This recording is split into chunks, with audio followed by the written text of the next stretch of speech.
Hello my lovelies, welcome back to our channel. நாம இன்னைக்கு பார்க்க போறது ஒரு புது சீரீஸ் தான். சீரீஸோட ஸ்டார்டிங்லயே நம்மளோட ஃபர்ஸ்ட் மெயின் லீட் டியானை தான் காட்டுறாங்க.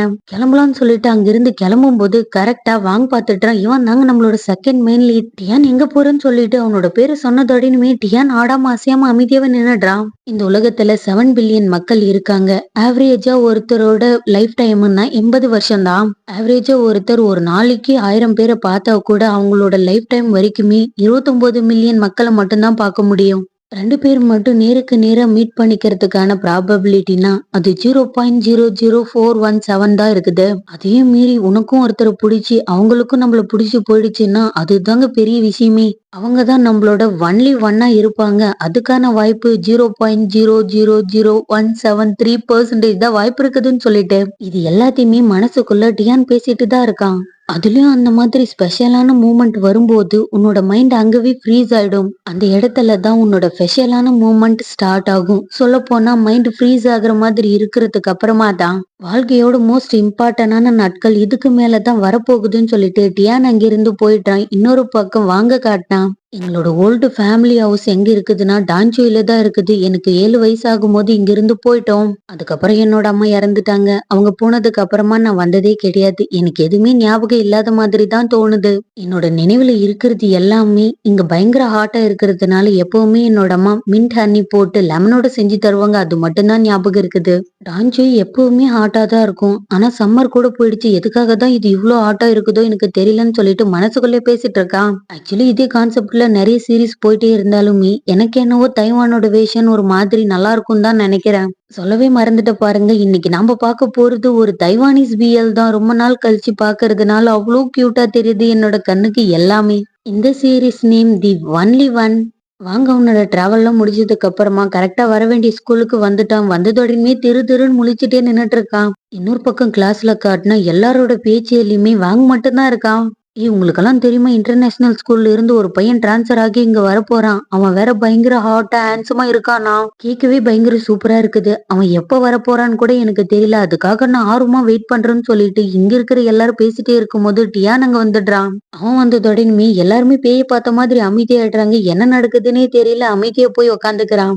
டியான், நீ நினைக்கிற மாதிரி கிடையாது. அவன் இன்டர்நேஷனல் ஸ்கூல்ல இருந்து இங்க வந்திருக்கிறதா சொல்லியிருக்கான்.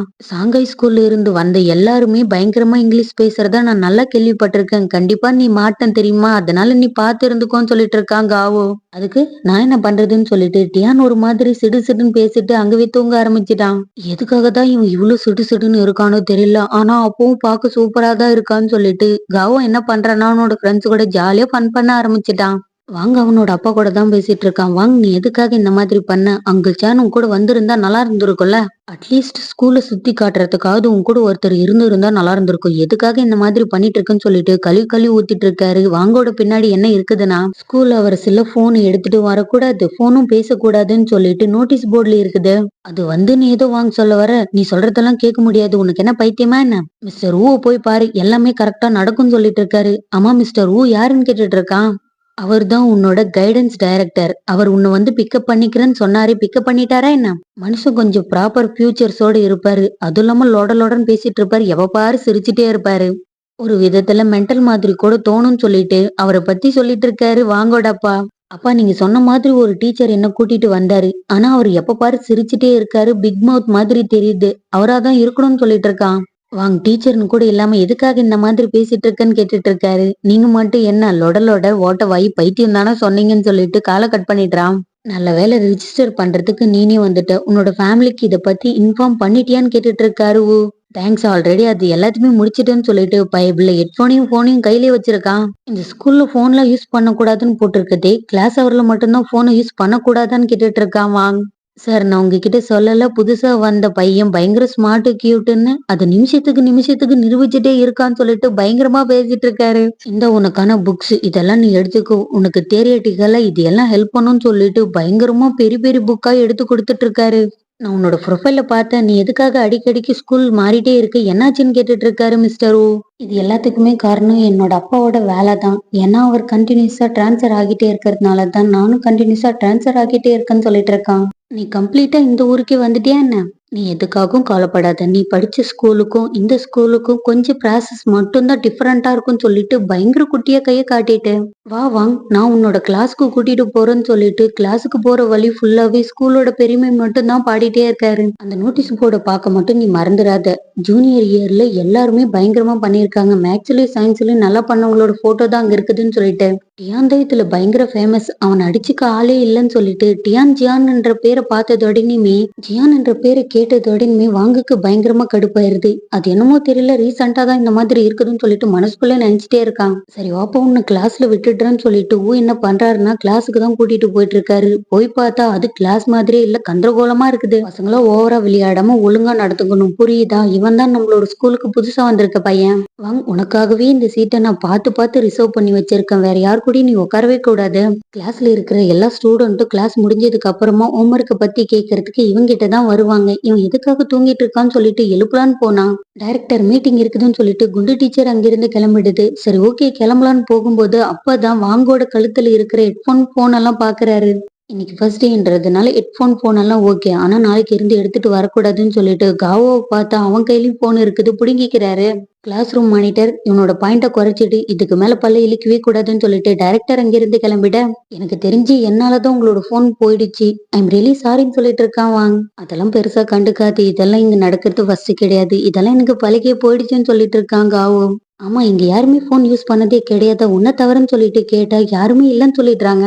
இவ்வளோ சின்ன வயசுல இந்த ஸ்கூலுக்கு செகண்ட் டைமா நீங்க டிரான்ஸ்ஃபர் ஆகி வந்திருக்கீங்களே, அதுக்கான காரணம் என்னன்னு கேட்டுட்டு இருக்காங்க ஆவோ. இது எல்லாத்துக்குமே காரணம் என்னோட அப்பா தான் சொல்லிட்டு இருக்கான். நியூ ஸ்டூடெண்ட் போய் உன்னோட இடத்துல உட்கார, டீச்சர் வந்துட்டாங்க, கிளாஸ் ஸ்டார்ட் ஆக போகுதுன்னு சொல்லிட்டு எல்லாரும் அவங்கவுங்க சீட்டுல உட்கார போயிட்டாங்க. இப்பதான் டியான் கண்ணையே முழிக்கிறான். ஹாய்ன்னு சொல்லிட்டு சொல்லலாம்னு போனா வாங்க கண்டுக்கவே இல்ல. நீ மூச்சு விட்டுற சவுண்ட் என்ன டிஸ்டர்ப் பண்ணுதுன்னு சொல்லிட்டு இருக்கான் டியான். நான் மூச்சு விட்டுற சவுண்டான்னு சொல்லிட்டு ஒரு மாதிரி பார்த்துட்டு இருக்கான் வாங். டியான் அவன் இப்பதான் டிரான்ஸ்ஃபர் ஆகி இங்க வந்திருக்கான். பிக்மத் இல்ல அவர்தான் இங்க உட்கார சொல்லிட்டு போனாருன்னு சொல்லிட்டு இருக்காங்க ஆவோ. டியான் சடனா அவனோட டேபிள எடுத்து பின்னாடி போட்டுக்கிட்டு வாங்க முன்னாடி உட்கார வச்சுட்டான். என்ன பண்ணிட்டு இருக்கன்னு வாங்க கேட்க, நீ முன்னாடி உட்காந்துக்கோ நான் பின்னாடி உட்காந்துக்கிறேன்னு சொல்லிட்டு இருக்கான். வாங்க அமைதியா இல்லாம வெறப்பா நின்னுட்டு இருக்கான். டியான் அமைதியா இருப்பான்னா அவன் மேல ஏறி வந்து நிக்கிற மாதிரி வெறப்பா நின்னுட்டு இருக்கான். என்ன நினைச்சான்னு தெரியல, அமைதியா போய் உட்காந்துட்டான் டியான். நீ வேடிக்கை பார்த்ததெல்லாம் போதும், வாட வந்து உட்காருடான்னு சொல்லிட்டு காவோ சீட்ல உட்கார வச்சிடுறான். இவன் தான் டியான் ஜியாங்கான்னு கேட்டுட்டு இருக்கான். ஆமான்னு காவோ சொன்னதோடையுமே வாங்குக்கு ஒரு மாதிரி ஆயிடுது. அப்படியே அன்னைக்கு ஸ்கூலு முடிச்சிட்டு வீட்டுக்கு வரும்போது பயங்கரமா கடுப்பா தான் வந்துட்டு இருக்கான். வீட்டுக்கு வந்ததோடையுமே வாங்க நீ வந்துட்டியா, ஆண்டி ஜியாங்க பாக்குறதுக்காக தான் நாங்க எல்லாரும் வெயிட் பண்ணிட்டு இருந்தோம். எத்தனை டைம் நாங்க ரெண்டு பேரும் உன்னை டின்னருக்கு இன்வைட் பண்ணிருப்போம், நீ தான் வரதே கிடையாது. அதனாலதான் நாங்க இந்த மாதிரி பண்ணிட்டோம். நாங்க ரெண்டு பேரும் ஸ்கூல்ல ஒன்னாதான் படிச்சோம். ஃபியூ இயர்ஸ்க்கு முன்னாடி தான் ரீகனெக்ட் ஆனோம்னு சொன்னதோடனே ஒரு சில வருஷத்துக்கு முன்னாடி என்ன நடந்துச்சுன்னு தான் காட்டுறாங்க. அப்பாவை பார்க்கலான்னு சொல்லிட்டு வாங் ஜாலியா வீட்டுக்குள்ள வந்து பார்த்தா அவனோட அப்பா ஒரு ஆன்டி கூட இருக்காங்க. அவங்க வேற யாரும் கிடையாது, டியானோட அம்மா ஜியாங் தான். நான் வாங்காக இதெல்லாம் பார்த்து பார்த்து குக் பண்ணியிருக்கேன், அவனுக்கு இது பிடிக்குமா, அவன் என்னை ஏத்துப்பானான்னு சொல்லிட்டு பயங்கர தயக்கத்தோட ஜியாங் பேசிட்டு இருக்க. ஜியாங் நீ தேவையில்லாத விஷயத்த நினைச்சு குழப்பிக்காத, புரியுதா? என்னோட பையனுக்கு நீ சமைச்சு வச்சு எல்லாமே பிடிக்கும், உன்னையும் பிடிக்கும்னு சொல்லிட்டு பயங்கரமா சமாதானப்படுத்ததை பார்த்ததோடனே வாங்கு ஒரு மாதிரி ஆயிடுது. அங்கிருந்து கிளம்பி போயிடுறான். இங்க பாரு ஜியாங்கோட பையன், இவன் பேரு ஜியான் டியான். நீ படிக்கிற ஸ்கூல்ல தான் இவனும் படிக்கிறான். அதுவும் இல்லாம உன்னோட பர்த்டே மந்த்துக்கு முன்னாடி அவனோட பர்த்டே மந்த் வருது. நீ இவனை பிரதர்னு சொல்லி கூப்பிட்டாதான் நல்லா இருக்கும்னு சொல்லிட்டு இருக்காரு. பிரதர்னு சொல்லி நான் கூப்பிடணுமான்னு கேட்டுட்டு இருக்கான். ஆமா இப்படிதான் நீ குட் பாயே இருக்கணும்னு சொல்லிட்டு இருக்கான் டியான். எனக்கு தெரிஞ்ச ஸ்கூல்லயே நீங்க ரெண்டு பேரும் மீட் பண்ணிருக்கீங்க கரெக்டான்னு கேட்டுட்டு இருக்காங்க ஜியாங். இதை கேட்டதோடனே நான் யாரையுமே மீட் பண்ணல, நான் தூங்கிட்டு தான் இருந்தேன்னு சொல்லிட்டு இருக்கான் டியான். இதை கேட்டதோடனே வாங்க ஒரு மாதிரி கடுப்பாயிருது, கோவமா அங்கிருந்து போயிட்டு இருக்கான். இன்னொரு பக்கம் டியானை காட்டினா அவனும் கிளம்பிட்டான். இந்த பசங்களை வச்சுக்கிட்டு நம்ம என்ன பண்ண போறோமோ தெரியலன்னு சொல்லிட்டு ரெண்டு பேருமே புலம்பிட்டு இருக்காங்க. வாங்க நேரம் அவனோட ரூம்க்கு போனதோடனே அவனோட மைண்டை ரிலாக்ஸ் பண்றதுக்காக பாட்டு தான் கேட்டுட்டு இருக்கான். பாட்டு கேட்டு முடிச்சதோடனே அவனுக்கு அவனோட அம்மா ஞாபகம் வந்துருது. ட்ரால இருக்கிற போட்டோவை எடுத்து பார்த்துட்டு அவங்க கூட இந்த இடத்துல இருந்த ஞாபகம் தான் வந்துட்டு இருக்குது. வாங்குக்கு எப்பெல்லாம் ஃபீவரா இருக்குதோ அப்பெல்லாம் என்ன பண்ணுவாங்கன்னா அவனோட அம்மா லெமனோட செஞ்சு கொடுப்பாங்க, அது மட்டும் தான் ஞாபகம் வருது. அவனோட எமோஷனல் எல்லாம் கண்ட்ரோல் பண்ண முடியாம பயங்கரமா கடுப்பா இருக்கும்போது அவனோட ஃப்ரெண்டு கண்டினியூஸா கால் பண்ணிட்டே இருக்கான். என்னதான் வாங்கோட ஃப்ரெண்டு கண்டினியூஸா கால் பண்ணிட்டே இருந்தாலுமே வாங்க என்ன பண்றான்னா அட்டன் பண்ணிட்டு கட் பண்ணிடுறான். இவன் இந்த மாதிரி பண்ணிட்டே இருக்கிறதுனால வாங்கோட ஃப்ரெண்ட் ஜானுக்கு பயங்கரமா கடுப்பாயிருது. மகனே உனக்கு என்னடா ஆச்சுன்னு சொல்லிட்டு அவன் பாட்டுக்கு புலம்பிட்டே இருக்கும்போது ஃபைனலா இவனோட காலை அட்டன் பண்ணிட்டான். இப்ப சாமி உன்னோட புது ஸ்கூலை பத்தி நான் கேட்கவே மாட்டேன்டா, ஆளை விடு, அதுக்கு முதல்ல சாரி கேட்டுக்கிறேன், இப்ப என்ன ஆச்சு அதை பத்தி சொல்லுடான்னு கேட்டுட்டு இருக்கான். கிரேடு 2 எக்ஸாம் பேப்பர் இருக்குது இல்ல, கெமிஸ்ட்ரி மேக்ஸ் பிசிக்ஸ், அதை பத்தி எனக்கு சொல்ல முடியுமான்னு கேட்டுட்டு இருக்கான். என்னடா வித்தியாசமா கேட்டுட்டு இருக்க, என்னால முடிஞ்ச அளவுக்கு நான் ஹெல்ப் பண்றேன்னு சொல்லிட்டு இருக்கான் ஜான். அடி நீ சொல்றத பார்த்தா இதுக்கு மேல நீ என்ன இக்னோர் பண்ற மாதிரி எனக்கு தோணுதுன்னு சொல்லிட்டு இருக்கான் வாங்க. அப்படிலாம் கிடையாது, நான் இம்ப்ரெஸ் ஆயிட்டேன் தெரியுமா, உனக்காக நான் எல்லாத்தையுமே எடுத்துட்டு வரேன். அம்மா இந்த சைனீஸ் இங்கிலீஷ் இதை பத்தி நீ என்ன நினைக்கிறேன்னு கேட்டுட்டு இருக்கான் ஜான். அதை விட நீ வேற அதை பத்தி வேற கேட்டுட்டியா, அந்த கொடுமையை நான் என்னன்னு சொல்றது. அப்படியே கிளாஸ்ல என்ன நடந்துச்சுன்னு தான் காட்டுறாங்க. இன்னைக்கு ஃபுல்லா எந்த டீச்சரும் வரமாட்டாங்க, நம்ம செல்ஃப் ஸ்டடி தான் பண்ணணும். இது பேரு சம்மர் ரெடிமிகல் கிளாஸ். ஆமா நீ டெஸ்ட் பேப்பர் அசைன்மெண்ட் எதுவுமே எடுத்துட்டு வரலையா, இது எல்லாம் ரிவ்யூ பண்றதுக்காக தானா, எதை வச்சு ரிவ்யூ பண்ண போறேன்னு கேட்டுட்டு இருக்காங்க. ஆவோ இது எல்லாத்தையும் கேட்டதோட இனிமே வாங்க பயங்கரமா ஷாக் ஆயிடுது. நீ இதுக்கே ஷாக் ஆயிட்டா எப்படி, இந்த புக்கெல்லாம் நேத்தே நடத்தி முடிச்சுட்டாங்க, இன்னைக்கு ஃபுல்லா படிக்கணும், நாளைக்கு டெஸ்ட் இருக்க போதுன்னு சொல்லிட்டு இருக்காங்க. ஆவோ ஆனா இது எல்லாமே இந்த செமஸ்டருக்கு படிக்க போறதா டைரக்டர் என்கிட்ட சொன்னாரு, இது என்ன வித்தியாசமா இருக்குதுன்னு வாங்க கேட்க, அடுத்த செமஸ்டருக்கானதை மட்டும்தான் இதுக்கு மேல நடத்துவாங்க, நம்மளோட ஸ்கூல்ல எப்பவுமே எல்லாத்தையுமே அட்வான்ஸா பண்ணி முடிச்சிட்டு வாங்கன்னு சொல்லிட்டு இருக்கான். அப்படின்னா நான் லீவ் எடுத்துக்கிட்டுமான்னு கேட்டுட்டு இருக்கான். அதெல்லாம் நடக்கவே நடக்காது பிரதர், கண்டிப்பா நீங்க இது எல்லாத்தையுமே செஞ்சுதான் ஆகணும். நீங்க ரொம்ப தூரத்துல இருக்கீங்க பிரதர், ஆனா இந்த இடத்துக்கு வந்துதான் ஆகணும், வேற வழியே கிடையாது. நீங்க மட்டும் ஏதாச்சும் தப்பு பண்ணீங்கன்னா பிக் மவுத் இருக்காருல்ல, அவர் ஒரு ஆளை வச்சு உங்களை அடி அடின்னு அடிச்சு கொன்னே போட்டுவாருன்னு சொல்லிட்டு காவோ சொன்னதெல்லாம் சொல்லிட்டு இருக்கான். டே வாங், உன்னோட அப்பா உன்ன ஸ்கூல்ல சேர்த்தாம அடிமாட்டு சந்தையில சேர்த்து விட்டுட்டாரான்னு கேட்டுட்டு இருக்கான் ஜான். நானே பயங்கர கடுப்புல இருக்கேன், ஏதாச்சும் ஒரு வழியை சொல்லுன்னு பார்த்தா பயங்கரமா கடுப்புத்திட்டு இருக்கேன். என்ன ஆனாலும் சரி அந்த ஆனர் போர்டுல என்னோட போட்டோவும் வரணும், அவனுக்கு ஏத்த ஒரு காம்படிட்டரா நான் இருக்கணும்னு சொல்லிட்டேன். காலை கட் பண்ணிட்டு படிக்க ஆரம்பிச்சிடுறான். அடுத்த நாள் காலையிலேயே ஸ்கூல்ல காட்டின எக்ஸாமும் ஸ்டார்ட் ஆயிடுது. ஆமா நீ என்ன பண்ண போறேன்னு காவோ கேட்க, எல்லாத்துக்குமே சி ஆன்சர் போட போறேன்னு சொல்லிட்டு எக்ஸாம் பேப்பரை பார்த்தா அதுல ஆப்ஷனே இல்ல. கவலைப்படாத, எல்லா கொஸ்டினுக்கு சி ஆன்சர் பண்ணு, கண்டிப்பா எல்லாமே நல்லா வரும்னு சொல்லிட்டு இருக்கான் டியான். நான் என்னோட எக்ஸாம் பேப்பர்ல எதுனாலும் எழுதிப்பேன், நீ எதுக்காக ஓவரா ஃபீல் பண்ணிட்டு இருக்க, வேலையை பாருன்னு சொல்லிட்டு இருக்கான். டியான் வாங்கோட முதுகுல பெண்ணால குத்திட்டு இன்னும் எவ்வளவு நேரம் தான் என்னோட டெஸ்ட் பேப்பரை நீ வச்சிருப்பேன்னு கேட்டுட்டு இருக்கான். இதை கேட்டதோடனே வாங்க அவனோட பேப்பரை கொடுத்துடுறான். எல்லாருமே பயங்கர பரபரப்பா எழுதிட்டு இருக்காங்க. வாங்க பார்த்தாதான் பயங்கர காமெடியா இருக்குது. டெஸ்ட் முடிஞ்சதோடனே அவன் பாட்டுக்கு வாட்டர் பாட்டில எடுத்துட்டு கிளம்பிட்டான். ஸ்டூடெண்ட் நீ எங்க போயிட்டு இருக்கன்னு டீச்சர் கேட்க, தண்ணி குடிக்கிறதுக்காக போக போறேன்னு சொல்லிட்டு இருக்கான். இன்னும் ஒரு டெஸ்ட் இருக்குது, அதை பத்தி தெரியாத, உன்னோட சீட்டுக்கு போன்னு சொல்லிடுறாங்க. சாரி வாங்க நான் சொல்ல மறந்துட்டேன், ஃபர்ஸ்ட் இருந்து மெயின்ஸ் இப்ப அனதர் செட் ஆஃப் கொஸ்டின், மேக்ஸுக்கு மட்டும்தான் இதுன்னு சொல்லிட்டு இருக்கான். இந்த ஸ்கூல்ல என்னென்ன ரூல்ஸ் இருக்குதுன்னு எனக்கு தெரியவே மாட்டேங்குதுன்னு வாங்க புலம்பிட்டே இருக்க, இந்த ஸ்கூல்ல மேக்ஸுக்கு மட்டும்தான் இந்த மாதிரி ரூல்ஸ் இருக்குது, மத்த எதுக்குமே கிடையாது, என்னோட டெஸ்ட் பேப்பரை குடுன்னு சொல்லிட்டு டியான் அவ்வளோ பக்கத்துல வந்து கேட்டதோட இனிமே வாங்க எதுவுமே பேசாம அமைதியா கொடுத்துடுறான். ஒரு வழியா அடிச்சு பிடிச்சு அன்னைக்கான எக்ஸாம் எப்படியோ முடிச்சிட்டான். டியான் ஒரு ஸ்டாஃப் கூட பேசிட்டு இருக்கான். கரெக்டா அந்த இடத்துக்கு வாங்க வந்துடுறான். நெட்வொர்க் அப்கிரேட் ஆனதோடனே நான் எல்லாத்தையுமே டியான் நான் உன்கிட்ட சொல்லிடுறேன், உன்னோட அப்பான்னு ஏதோ சொல்ல வராரு. அதுக்குள்ளேயும் டியானுக்கு பயங்கரமா கோபம் வந்துருது. என்னோட அப்பாவுக்கும் இதுக்கும் எந்த சம்பந்தமும் கிடையாதுன்னு சொல்லிட்டு திரும்பி பார்த்தா வாங்க நின்னுட்டு இருக்கான். ஐயோ நீ நினைக்கிற மாதிரி நீங்க பேசினதை நான் எதுவுமே கேட்கவே இல்லை தெரியுமா, நம்மளோட கிளாஸோட டைரக்டர் சொன்னதுனாலதான் மிஸ்டர் ஈய பாக்குறதுக்காக நான் வந்தேன்னு சொல்லிட்டு இருக்கான். அவருக்கு வெறும் 30 வயசு தான் ஆகுது, ஓவரா மரியாதை கொடுக்க வேண்டிய அவசியம் கிடையாதுன்னு சொல்லிட்டு டியான் அங்கிருந்து கடுப்பா கிளம்பிடுறான். உள்ள வந்து பார்த்தா மிஸ்டர் ஈ தான் இருக்காரு.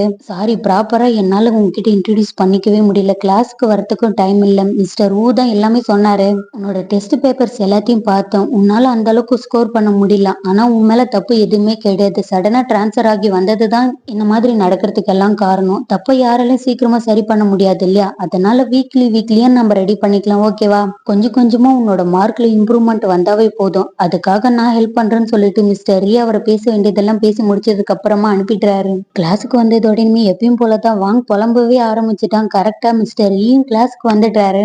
பசங்களும் உங்க எல்லாருக்கும் என்னாச்சு, எதுக்காக இந்த மாதிரி பண்ணீங்க, கிளாஸோட ஆவரேஜ் ஸ்கோர் பயங்கரமா அடி வாங்கிருச்சுன்னு சொன்னதோடனே கிளாஸ்ல இருக்கிற எல்லாரோட கண்ணும் வாங்க மேலதான் இருக்குது. உங்களை முதல்ல பாருங்க, அதுக்கப்புறம் புது ஸ்டூடெண்ட பாக்கலாம், வாங்க கொஞ்சம் எழுந்து நிக்கிறியா, கிளாஸோட ஆவரேஜ் ஸ்கோரை விட அவனோட ஸ்கோர் அதிகமா இருக்குது, ஈவன் அவன் பாஸ் கூட ஆகல, புதுசா வந்த ஸ்டூடெண்டே நல்லா படிக்கிறான், உங்களுக்கெல்லாம் என்ன, அவனை ரோல் மாடலா எடுத்துக்கிட்டு நீங்க எல்லாரும் நல்லா படிக்கணும், வாங்க கங்க்ராட்ஸ், உன்னோட இடத்துல உட்காந்துக்கும் சொல்லிடுறாரு. சரி இந்த மாதிரி பேசினதை கேட்டதோட நீ இவ்வளவு நேரம் வரைக்குமே வாங் நோஞ்ச மாதிரி உக்காந்துட்டு இருந்தான். இப்ப அழகா நேரம் நிமிர்ந்து உக்காந்துட்டான். அப்படியே அவன்கிட்ட இருக்கிற ரெட் பேனாவை எடுத்து சுத்திட்டே இருக்கும்போது டியான் பக்கத்துல விழுந்துருது. எடுத்து கொடுப்பான்னு பார்த்தா அவன் பாட்டுக்கு எடுத்து அவனோட பாக்ஸ்ல வச்சுக்கிட்டான். உன்னோட ஆன்சர் பேப்பர் வேணுமா வேணாவான்னு கேட்டுட்டு இருக்கான் வாங். எனக்கு அதெல்லாம் தேவையில்லன்னு டியான் சொல்ல, சார் சொன்னது கேட்கலையா, நீ கரெக்ட் பண்ணி அவர்கிட்ட இமீடியட்டா கொடுத்தே ஆகணும்னு வாங்க சொல்ல, அதுக்கெல்லாம் அவசியம் கிடையாதுன்னு சொல்லிட்டு இருக்கான். என்ன இவன் ரொம்ப ஓவரா பேசுறான்னு சொல்லிட்டு அவனோட பேப்பரை பார்த்தா 100க்கு 100 வாங்கி வச்சிருக்கான். இவன் இந்த மாதிரி வாய் பொளந்து பார்த்துட்டே இருக்கிறத டியான் பார்த்துடுறான். உனக்கு அவ்வளோ டைம் இருக்குதா என்ன? நான் உனக்காக குயிக்கா கால்குலேஷன் பண்ணி சொல்லிடுறேன்.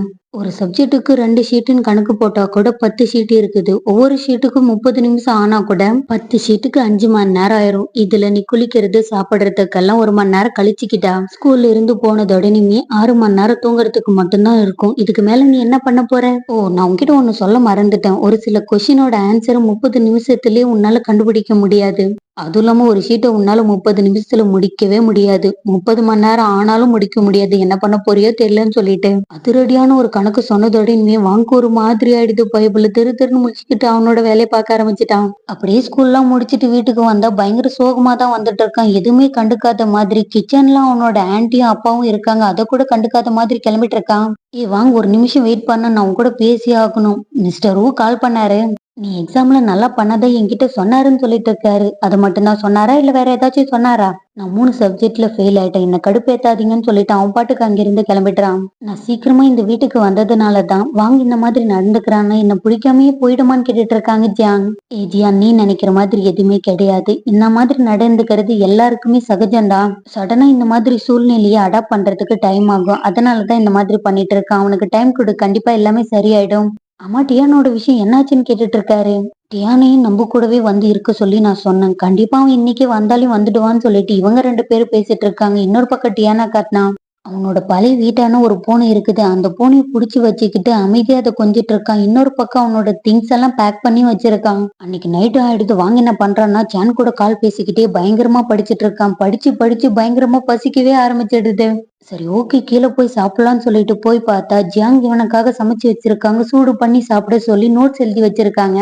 ஒரு நிமிஷம் எடுத்து பாக்குறான். சடனா என்ன நினைச்சான்னு கூட தெரியல. அதை வச்சுட்டு ஸ்நாக்ஸும் ஜூஸும் எடுத்துக்கிட்டு மேல போயிடுறான். நேரா அவனோட ரூமுக்கு போகாம டியானோட ரூமுக்கு போயிட்டு டெரஸ்ல உக்காந்துக்கிட்டு சிப்ஸ் சாப்பிட்டுக்கிட்டு இதுக்கு மேல வின் பண்ணணும்னு நினைக்கிற எண்ணம் வரவே வராதுன்னு புலம்பிட்டு இருக்கான். அவனோட மனசுக்குள்ள 1000 ஆத்திரம் இருந்தாலுமே வேக வேகமா சிப்ஸ் சாப்பிடறத மட்டும் அவன் மறக்கவே இல்லை. அப்படியே வேடிக்கை பார்த்துட்டே இருக்கும்போது சடனா ரோட பார்த்தா டியான் அந்த இடத்துக்கு அமைதியா வரான். கேட் கிட்ட வந்தவன் சடனா என்ன நினைச்சான்னு கூட தெரியல. அங்கிருந்து கிளம்ப பாக்குறான். டியானோட பேரு சொல்லிட்டு வாங்க அமைதியாயிடுறான். டியான் என்ன நினைச்சான்னு கூட தெரியல. வாங்க வெறிக்க வெறிக்க பார்த்துட்டு அங்கவே அமைதியா நின்னுட்டே இருக்கான் சில மாதிரி. 2 பேர் ஒருத்தர் ஒருத்தர் மீட் பண்ணிக்கிறதுக்கான ப்ராபபிலிட்டி 0.00417 தான் இருக்குது. அப்படியே பார்த்தாலும் ஒருத்தர் ஒருத்தர் லைக் பண்றதுக்கான ப்ராபபிலிட்டி 0.00076% தான் வாய்ப்பு இருக்குது. அவங்க தான் ஒன்லி ஒன்னா வர போறாங்க. அவங்களோட லைஃப்ல தான் ஸ்பெஷலான மூமெண்ட் வரப்போகுது, ஃப்ரீஸ் ஆக போகுதுன்னு சொல்லிட்டு மனசுக்குள்ள நினைச்சிட்டே இருக்கும்போது டியானோடப்பா கால் பண்ணிடுறாரு. என்ன நீ அங்க போயிட்டியான்னு கேட்டுட்டு இருக்காரு. அப்பா, என்னை பத்தி தெரியல, அவ்வளவு சீக்கிரம் நான் இறங்கி வர மாட்டேன்னு சொல்லிட்டு டியான் அங்கிருந்து கிளம்பிட்டு இருக்க வாங்கோட அப்பாவும் டியானோட அம்மாவும் வந்துடுறாங்க. டியான் ஒரு மாதிரி அமைதியாவே நின்னுட்டு இருக்கான். டியானோட அம்மாவும் சரி வாங்கோட அப்பாவும் சரி 2 பேருமே விடுற மாதிரி தெரியல. டியானை கூட்டிட்டே வந்துட்டாங்க. இவங்க வரத்துக்கு முன்னாடி நம்ம இங்கிருந்து கிளம்பிடுவோம்னு சொல்லிட்டு வாங்க என்ன பண்றான்னா வேகமா அவனோட ரூமுக்குள்ள போய் லாக் பண்ணிக்கிறான்.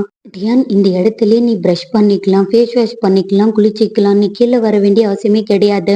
அது வாங்கோட ரூம்னு சொல்லிட்டு வாங்கோட ரூமை காட்டினா என்ன டிஸ்டர்ப் பண்ணாதீங்க, நான் ரொம்ப பிஸின்னு சொல்லிட்டு கார்டு போட்டு வச்சிருக்கான். டியானோட ரூமுக்குள்ள போய் பார்த்தா டியானுக்காகவே ஸ்பெஷலா செஞ்ச மாதிரி இருக்குது. அதை பத்தி தான் வாங்கோட அப்பா சொல்லிட்டு இருக்காரு. டியான், உனக்கு ஏதாச்சும் வேணும்னா நீ கேட்கறதுக்கு தயங்கவே கூடாது. வேற ஏதாச்சும் இருந்தா காலையில பேசிக்கலாம், ரெஸ்ட் எடுன்னு சொல்லிட்டு அங்கிருந்து கிளம்பிடுறாங்க. வாங்க, நீ தூங்கிட்டியான்னு சொல்லிட்டு வாங்கோட அப்பா கேட்டதோடனே வாங்க என்ன பண்றான்னா அவனோட ரூம்ல இருக்கிற லைட் ஆஃப் பண்ணிட்டான். 11 மணி ஆகுது. வாங்க தூங்கிருப்பான். வாங்க போலான்னு சொல்லிட்டு ஜியான் கூட்டிட்டு போயிடுறாங்க. அப்படின்னா இதுக்கு மேல இவன் கூட தான் என்னோட வாழ்க்கை போக போதான்னு சொல்லிட்டு ரூமோட லைட்டை போட்டுக்கிட்டு சிப்ஸ் சாப்பிட்டுக்கிட்டே நினைச்சு பார்த்துட்டு இருக்கான். இன்னொரு பக்கம் டியானா காட்டினா ஏதோ ஒண்ணு திங்க் பண்ணிட்டே இருக்கான். ஆனா அவன் என்னத்த திங்க் பண்றான்னு தான் தெரியல. இதோட இந்த எபிசோட் முடியுது. இது டியானோட ஸ்பெஷல் மூமெண்ட். அத பத்தி பார்க்கலாமா? வாங் ஃபர்ஸ்ட் நாள் ஸ்கூலுக்கு வரும்போது பயங்கர பேபி ஃபேஸ் வச்சுக்கிட்டு பயங்கரமா நடந்து வந்துட்டே இருக்கும்போது சடனா படிக்கட்டு இடிச்சு கீழே விழுந்துடுறான். வாங் சடனா எழுந்து யாராச்சும் பார்த்தாங்களா இல்லையான்னு சொல்லிட்டு சுத்தி முத்தியும் பார்த்துட்டு அவன் பாட்டுக்கு நடந்து போறத ஒரு ஓரமா நின்னு டியான் பார்த்திருப்பான். டியான் சடனா என்ன நினைச்சான்னு கூட தெரியல. வாங்க பார்த்து சிரிக்கவே ஆரம்பிச்சிட்டான். இதோட இந்த எபிசோட் முடியுது. தேங்க்ஸ் ஃபார் வாட்சிங். Love you all.